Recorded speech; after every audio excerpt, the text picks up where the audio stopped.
Hi! எல்லாரும் எப்படி இருக்கீங்க? நல்லா இருக்கீங்களா?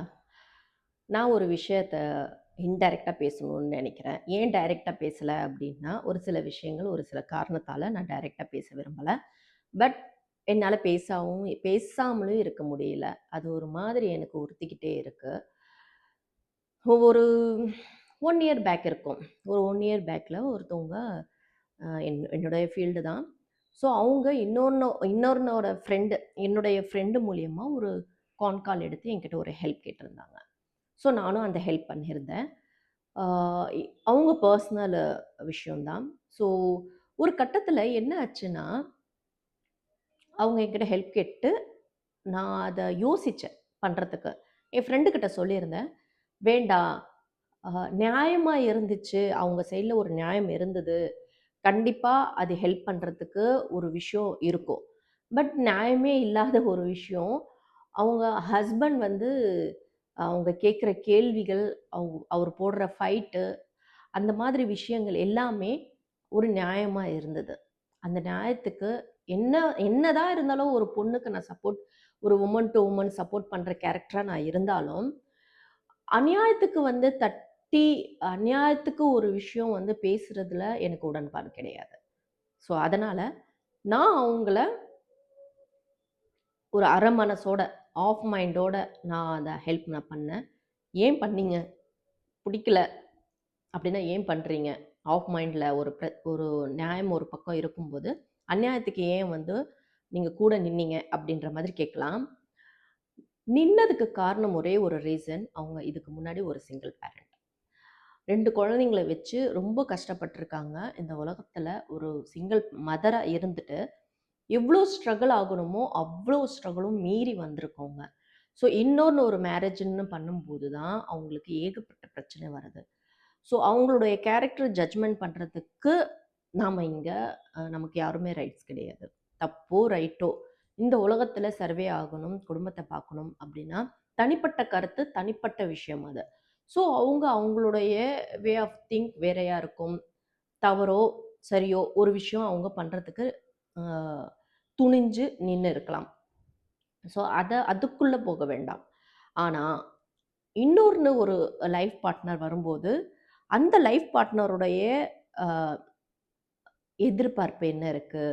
அதுக்கு நாம தகுதியானவளா இருக்கிறோமா? அப்படின்னு யோசிச்சு முடிவெடுத்து, ஒருத்தருக்கு நம்ம வந்து வாக்கப்படணும். ரைட்டா? அந்த அந்த விஷயங்கள்ல வந்து அவங்க தவற விட்டாங்க. நான் எப்படி இருந்தேனோ, அப்படியே நீ ஏத்துக்கணும் அப்படின்றது தான் அவங்களுடைய கேரக்டர். பட் அவரு என்ன சொல்றாரு, "நீ எப்படி இருந்தியோ, ஆனா நான் வந்ததுக்கு அப்புறமா இப்படி இரு. நம்ம நம்ம சம்பாத்தியம் என்னுடைய சம்பாத்தியத்துல நீ குடும்பம் நடத்து. என்னுடைய சம்பாத்தியத்துல மட்டும் நீ வந்து எல்லா பட்ஜெட்டும் போட்டு அதுல சந்தோஷத்த பாரு." அப்படின்றது தான் அவருடைய வாதமே. அதையும் மீறி அவர் வரத்துக்கு முன்னாடி எப்படிலாம் இருந்தாங்களோ, அப்படிதான் நான் இருப்பேன். அந்த மாதிரி தான் இருப்பேன், இந்த மாதிரி தான் இருப்பேன்ற ஒரு ஆர்குமென்ட் அவங்களுக்குள்ள இருக்கு. ஆனா, இதுல தவறு, ரைட்டு அப்படின்ற மாதிரி ஒரு விஷயம் இருந்துச்சுன்னா, முழுக்க முழுக்க இவங்களுடைய தவறு தான் இருக்கு. அவங்க ஹஸ்பண்ட் மேல கிடையாது. ஆனா, என்னுடைய ஃப்ரெண்டு வந்து ஹெல்ப் கேட்டதுனால தான் நான் அந்த ஹெல்ப் பண்ணேன். சரி, என்ன ஹெல்ப் அப்படின்னா, இவருடைய பேச்சு மீறி அவங்க ஒரு விஷயம் பண்ணிட்டாங்க. ஒரு விஷயம் இல்ல, பல விஷயங்கள் பண்ணி, அதுல அவங்க வந்து மாட்டிக்கிட்டாங்க. அவங்க ஃபோன்ல நெறைய விஷயங்கள் வந்து அவங்க ஹஸ்பண்ட் கிட்ட மாட்டிக்கிட்டாங்க. ஃபுல்லா ஹேக் பண்ணி எடுத்துட்டாரு. எல்லா விஷயத்தையும் எடுத்துருச்சு. எடுத்துட்டு இத வந்து நான் மீடியால காமிப்பேன். சோஷியல் மீடியால உன்னுடைய எல்லா சுயரூபத்தையும் நான் வெளிப்படையா சொல்லிடுவேன். அப்படின்ற ஒரு விஷயத்த அவர் வந்து சொல்லும்போது, இவங்க பயந்துட்டாங்க. பயந்துட்டு இவர எப்படியாவது ஏதாவது ஒரு விஷயம் பண்ணி இவர்கிட்ட இருந்து நம்ம விலகணும். வேண்டாம். நமக்கு இது செட் ஆகாது அப்படின்னு விலக ட்ரை பண்ணா அவர் விலகல. இதுதான் அவங்களுக்குள்ள ஒரு பிரச்சனை. அத வந்து என்கிட்ட ஹெல்ப் கேட்டாங்க டிபார்ட்மெண்ட் சைட்ல. இதுக்கு முன்னாடி ஒரு பேருக்கு நீங்க வந்து ஹெல்ப் பண்ணீங்க இல்லையா? ஸோ எனக்கும் இந்த ஹெல்ப் பண்ணுங்க அப்படின்னு சொல்லி கேட்டாங்க. எனக்கு வந்து இவங்க பக்கம் நியாயமே இல்லன்றதுனால எனக்கு ஒரு ஆஃப் மைண்ட். என்னுடைய ஃப்ரெண்ட் சொன்ன ஒரு வார்த்தை. "ஒரு பெண்ணுக்கு ஒரு பெண் சப்போர்ட் பண்ணணும். தெரிஞ்சோ தெரியாமலோ ஒரு கல்யாணம்ன்ற ஒரு கமிட்மெண்ட் அவ எடுத்துட்டா. பட் அதுக்கு முன்னாடி அவ வந்து ஸ்ட்ரகிள் பட்டது, கஷ்டப்பட்டது எல்லாமே அவளுக்காகவும், அவளுடைய குடும்பத்துக்காகவும். ஆனா, அது வந்து இன்னைக்கு தப்போ, ரைட்டோ ஒரு விஷயம் அவருக்கு படுது, அவருடைய சம்பாத்தியத்துல பண்ணணும் அப்படின்னா, அது அவளுடைய கமிட்மெண்ட்க்கு அது ஒத்துக்க மாட்டேங்குது. காரோடைய லோனும் சரி, வீட்டோட லோனும் சரி, எல்லா விஷயத்துக்கும் கமிட்மெண்ட்ட ஆல்ரெடி எடுத்தாச்சு. அதுக்கு இவருடைய வருமானம் பத்த மாட்டேங்குது. அதையும் மீறி ஒரு விஷயம் வந்து வெளிய வரவும் முடியாது. கமிட்மெண்ட்ட தாண்டி வெளிய வர முடியாது.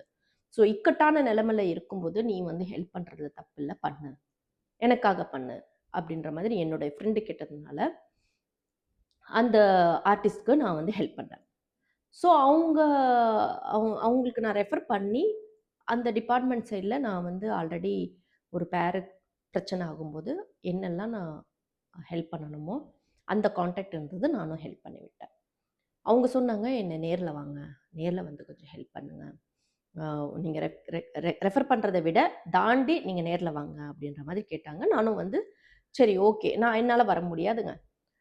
கொஞ்சம் எனக்கு ஃபினான்ஷியல் எனக்கும் டைட் இருக்கு. நான் அங்க வரணும்னா ரூ. 1000, ரூ. 1500 பெட்ரோல் அடிச்சுட்டு கிளம்பி வரணும். ஸோ எனக்கும் செலவாகும். ஸோ நீங்க பார்த்துக்குங்க அப்படின்ட்டேன். இல்ல, இல்ல, இல்ல.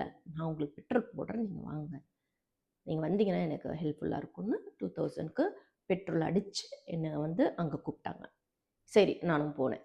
எனக்கு வந்து தமிழ்ல தான் லெட்டர் எழுத தெரியும். இங்கிலீஷ்ல எனக்கு படிக்க தெரியும். எழுத தெரியாது. ஸ்பெல்லிங் மிஸ்டேக் ஆகும். ஸோ அங்க வந்து தமிழ்ல தான் லெட்டர் எழுதி மனு குடுக்கணும். இவங்க வந்து இருக்கிற டென்ஷனுக்கு என்ன எழுத சொன்னாங்க. அவங்க சொல்ல சொல்ல நான் எழுதினேன். எழுதி முடிச்சுட்டு குடுத்துட்டு, அவங்களுக்கும் அந்த மேம்க்கும் நான் தேங்க்ஸ் பண்ணிட்டு, அந்த அதிகாரி அவங்கள மேம் அங்க இருக்காங்க. ஸோ அவங்களுக்கும் நான் தேங்க்ஸ் பண்ணிட்டு நான் கிளம்பும்போது, என்ன ஒரு இடத்துல ட்ராப் பண்ணிடுறீங்களான்னு கேட்டாங்க. சரி ஓகே. நானும் அவங்கள ட்ராப் பண்ணிட்டேன். பண்ணிட்டு நான் அங்கருந்து கிளம்பி வந்துட்டேன்.